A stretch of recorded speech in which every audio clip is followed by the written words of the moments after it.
तो क्या बोलेंगे, कैसे बोलेंगे? एनडीए की टूट से उनको क्या लेना देना है? एनडीए को समझते क्या है वो? एनडीए के बारे में उनको अभी जानकारी भी नहीं होगी। एनडीए के एक समय वो हिस्सा थे, जिस समय हिस्सा थे तो उस समय उनकी राजनीति ठीक थी। पुल पुलिया का निरीक्षण कर रहे हैं, क्या निरीक्षण करेंगे? इतना बड़ा अगवानी पुल तो इन्होंने गिरा दिया है, जिसमें करोड़ों हजारों करोड़ रुपया जिसमें बर्बाद हो गए।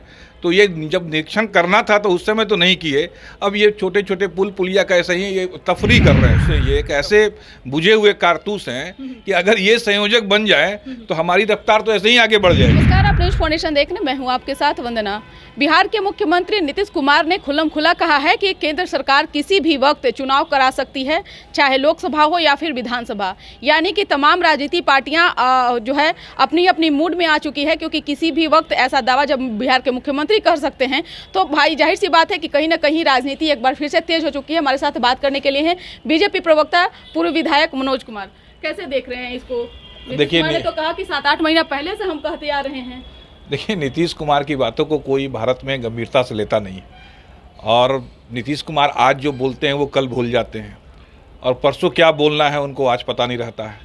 तो अब किस संदर्भ में उन्होंने ये बात कही है कि लोकसभा का चुनाव? लोकसभा का चुनाव तो समझ में आता है कि प्रधानमंत्री जी की इच्छा पे है, अगर वो चाहे तो वो चुनाव करा सकते हैं समय से पूर्व, लेकिन विधानसभा का चुनाव वो कैसे करवा सकते हैं? तो नीतीश जी की बातों को गंभीरता से न ले। नीतीश जी पे अपना वक्त भी जाया नहीं करना चाहिए। वो एक चुके हुए राजनेता हैं, अब उनकी पारी समाप्त हो चुकी है, अब किसी दूसरी की पारी चालू होने वाली है। तो लगता है कि मुख्यमंत्री एक इस तरह से बयान दे रहे हैं, वो उन्होंने अभी दावा किया है कि एनडीए में भारी टूट होने वाला है। उनकी अपनी पार्टी ताश की पत्ते की तरह बिखर रही है। उनकी बनाई हुई जदयू पार्टी ताश के एक एक, देखिए उनके संसदीय बोर्ड के जो चेयरमैन रहे वो उनको छोड़ के चले गए, जो उनके राष्ट्रीय अध्यक्ष रहे वो उनको छोड़ के चले गए, उसके पहले जो उनके राष्ट्रीय अध्यक्ष थे वो उनको छोड़ के चले गए। तो जिसकी पार्टी खुद ताश के पत्ते की तरह भरभरा के गिर रही है, तो क्या बोलेंगे, कैसे बोलेंगे? एनडीए की टूट से उनको क्या लेना देना है? एनडीए को समझते क्या है वो? एनडीए के बारे में उनको अभी जानकारी भी नहीं होगी। एनडीए के एक समय वो हिस्सा थे, जिस समय हिस्सा थे तो उस समय उनकी राजनीति ठीक थी। आज वो एनडीए छोड़ के जाने के बाद बदहवासी में जी रहे हैं, बदहवासी में कुछ कह रहे हैं, तो कहने दीजिए। इन दिनों नीतीश कुमार जिस तरह से एक्टिव दिख रहे हैं, पुल पुलिया का निरीक्षण कर रहे हैं, जाकर घूम कर जायजा ले रहे हैं, तो क्या लगता है कि क्या आखिर नीतीश कुमार फिर से एक बार पहले वाले तरह के दिख रहे हैं? देखिए, मुख्यमंत्री का मूल काम जो होता है उसको छोड़ के ही बाकी सभी काम कर रहे हैं। ये पुल पुलिया का निरीक्षण कर रहे हैं, क्या निरीक्षण करेंगे? इतना बड़ा अगवानी पुल तो इन्होंने गिरा दिया है, जिसमें करोड़ों हजारों करोड़ रुपया जिसमें बर्बाद हो गए। तो ये जब निरीक्षण करना था तो उस समय तो नहीं किए। अब ये छोटे छोटे पुल पुलिया का ऐसे ही ये तफरी कर रहे हैं। ये तफरी करने के लिए जब इच्छा होती है तो इस तरह का कार्य करते हैं। ये एक सवाल अभी है कि मुंबई में जो विपक्षी एकजुटता की बैठक होने वाली है, उसमें यह कहा जा रहा है कि नीतीश कुमार जो है जबरन केजरीवाल और ममता बनर्जी को जो है जानबूझ करके इन सब चीज़ों में घसीट रहे हैं, ताकि वह चाहते हैं कि कांग्रेस इससे कमजोर हो सके। देखिए, ऐसा है कि ये इनकी जो अपनी क्षमता है, इनकी मात्र 45 विधायकों वाली ये पार्टी है, और जो भी केजरीवाल हों चाहे ममता बनर्जी हों, उनके विधायकों की संख्या कई गुनी इनसे अधिक है।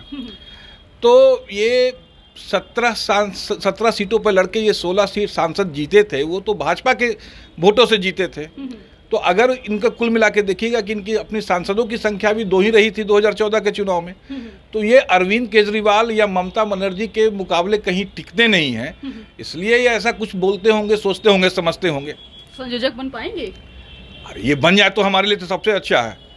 ऐसा चुका हुआ जो एक खाली कारतूस है, ये एक ऐसे बुझे हुए कारतूस हैं कि अगर ये संयोजक बन जाए तो हमारी रफ्तार तो ऐसे ही आगे बढ़ जाएगी।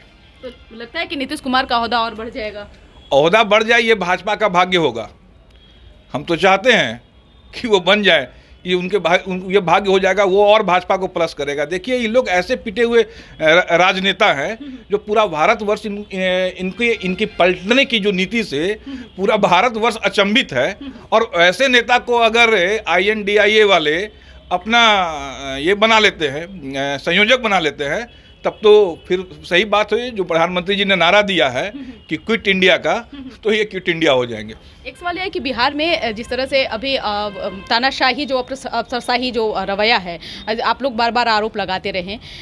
हाल के दिनों में देखा जाए तो जमुई से बिहार प्रभारी बनाए गए थे, माफ़ कीजिएगा, जमुई प्रभारी बनाए गए थे अशोक चौधरी, मंत्री हैं। उन्हें अचानक से ट्रांसफर कर दिया गया, वहाँ श्रवण कुमार को बैठा दिया गया। वहाँ के सीओ पर काफ़ी गंभीर आरोप लगाए गए थे। तो मुख्यमंत्री अधिकारियों पर कार्रवाई न करके देखिए मेरी तो एक सहानुभूति बिहार के सभी सीओ के साथ में। ये सीओ को जिस हिसाब से ये मंत्री को नीचा दिखाने के लिए जिस तरह से, वो सीओ को आप कभी ट्रांसफ़र करते हैं, कभी वापस बुला लेते हैं, कभी वो चला जाता है, कभी वो आ जाता है, तो वो तो सबसे नारकीय जीवन जी रहे हैं यहाँ के सीओ। अब रहा सवाल कि अशोक चौधरी जी को अब क्या मामला रहा है, ये तो उनके मुख्यमंत्री बताएंगे।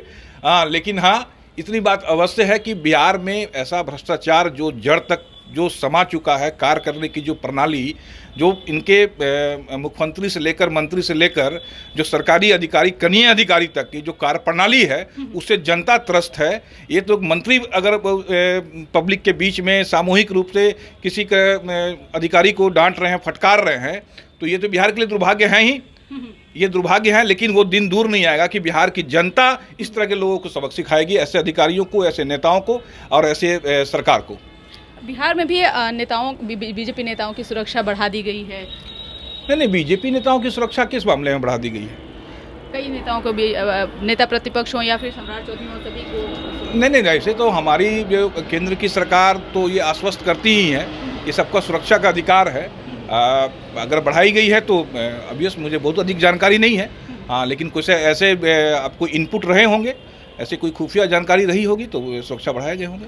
आपराधिक घटनाओं को देखते हुए भी इस तरह का डिसीजन लिया गया है क्या? नहीं, देखिए बिहार में अपराध तो चरम पे है। अब इन लोग जो बोले, बिहार के अपराध की स्थिति ये है कि अपराध होते हैं और संगीन से संगीन अपराधों में थानों में एफआईआर दर्ज नहीं होती है, क्योंकि इनकी मंशा केवल यही है कि किसी तरह हम जो क्राइम ब्यूरो रिकॉर्ड में दर्ज अपराधों की संख्या को कम करें। और उसके चक्कर में बिहार की जनता प्रताड़ित हो रही है और अपराधियों का मनोबल बढ़ रहा है, क्योंकि जब अपराधी एक अपराध करते हैं और कोई एफआईआर दर्ज नहीं होती है तो उनका मनोबल बढ़ता है और उस मनोबल के करते अपराध बढ़ रही है। लेकिन हाँ, अगर बिहार की में अपराध बढ़ रही है तो मैं नहीं समझता हूँ कि भाजपा जनता के लिए चिंतित हो सकती है। भाजपा को जनता की चिंता है। भाजपा के नेताओं को उससे डरने की जरूरत नहीं है। भाजपा के नेता तो हमेशा अपराध और अपराधियों से लड़ते आए।